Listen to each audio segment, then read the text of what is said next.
اچھا یہ جو نبوتوں کے دعوے دار جتنے گزرے ہیں نا، یہ انٹلیکچوئل لوگ تھے، ایول جینیس، شیطانی ذہانت کے حامل، اور یہ بدبخت ہمارے خطے میں آیا، یہ غبی، احمق اور نکما آدمی ہے جس کو پھر بھی کچھ افراد مل گئے. چاہے میں کہتا ہوں، لوگ ہمیں کہتے ہیں وہ جی برطانیہ کی سپورٹ کی وجہ، ٹھیک ہے سپورٹ ہو، ٹھیک ہے پیسہ بھی ہوگا، لیکن عقل کے اوپر کیسا پردہ ہے کہ ایک شخص اپنے بارے میں خود کہتا ہے کہ میں جب 9-10 سال کا تھا، کم عمر تھا، تو ایک جیب میں مٹی کا ڈھیلا رکھتا تھا اور ایک جیب میں گڑ کا ڈھیلا رکھتا تھا، کیونکہ مجھے میٹھا بہت پسند تھا. مٹی کا ڈھیلا استنجے کے لیے رکھتا تھا، لیکن بچہ جو تھا بے احتیاطی کی وجہ سے جس مٹی کے ڈھیلے سے استنجا کرتا تھا وہی منہ میں ڈال لیتا. خود لکھا ہے، خود لکھا ہے، میں نہیں کہہ رہا، اس کی کتاب میں خود پہلے زندگی کے ابتدائی ایام میں خود کہتا رہا کہ جو شخص نبوت کا دعویٰ کرے رسول اللہ کے بعد اجماع امت، خود کہتا ہے، خود لکھا ہے، وہ دائرہ اسلام سے خارج ہے، وہ واجب القتل ہے. اور یہ امت کا اجماع ہے کہ رسول اللہ کے بعد نبوت کا دعویٰ کرنے والا رسول اللہ کی زبانی دجال اور کذاب تو ہو سکتا ہے، نبی نہیں ہو سکتا، اور اس کی سزا اسلام میں موت ہی ہے. اور یہ سلسلہ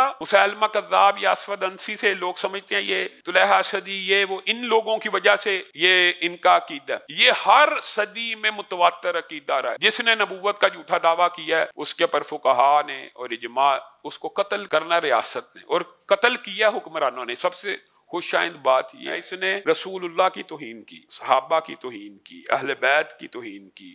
حضرت حسن و حسین کے بارے میں کہتا ہے 40 میرے گریبان میں.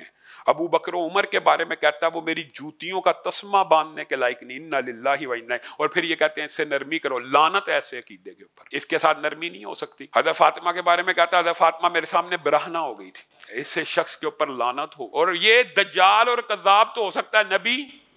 اور پھر اس کے ماننے والوں نے، بدبختوں نے، اس نے بھی بڑے دعوے کیے کہ مکہ اور مدینہ کی چھاتیاں خشک ہو گئی، اب سوتے پھوٹیں گے تو قادیان سے پھوٹیں گے، میرے جو صحابہ ہیں وہ رسول اللہ کے صحابہ سے افضل. یہ بھری پڑی ہے اس کی مغلظات، لیکن اس کے ماننے والوں نے بھی انتہا کر دی. انا للہ و انا. پھر یہ کہتے ہیں ان کے ساتھ نرمی کی جائے. محمد پھر اتر آئے ہیں ہم میں اور پہلے سے بڑھ کے ہیں اپنی شام میں. محمد جس نے دیکھنے ہو اکمل، غلام احمد کو دیکھے قادیاں میں. لعنت ایسے عقیدے کے اوپر. ایسے عقیدے کو آپ کہتے ہیں ہم برداشت کر لیں؟ نہیں کریں گے. اور اپنی نسلوں کے اندر ختم نبوت کا سبق اور درس اپنی بچوں کو، اپنے اولادوں کو، اپنی ساتھیوں کو سمجھا کے جائیں گے. اور یاد رکھیے، اللہ کی قسم کھا کے کہتا ہوں، پورے دین کا خلاصہ فمن کان یرجو لقاء ربہ فلیعمل عملا صالحا ولا یشرک بعبادت ربہ احدا. پورے دین کا خلاصہ ان دو باتوں میں ہے کہ عبادت کس کی کرنی ہے؟ ایک اللہ کی. پورے دین کا خلاصہ ہے یہ. عبادت کس کی کرنی ہے اور کیسے کرنی ہے؟ جیسے رسول اللہ نے کی ہے. پورا دین قرآن کی اس ایک آیت میں اللہ نے بیان کر دیا، اور پورا دین کا خلاصہ اور نچوڑ ہے عبادت ہوگی تو اللہ کی ہوگی، اور عبادت کس طریقے سے ہوگی؟ محمد الرسول اللہ کے طریقے سے ہوگی. بس جس کو یہ بات سمجھ آ گئی اس کو دین سمجھ آ گیا، جس کو یہ بات سمجھنا آئی اس کا بیڑا غرق ہو گیا. علامہ ہشام الہی ظہیر کے بیانات حاصل کرنے کے لیے علامہ ہشام الہی ظہیر آفیشیل چینل کو سبسکرائب کر لیں.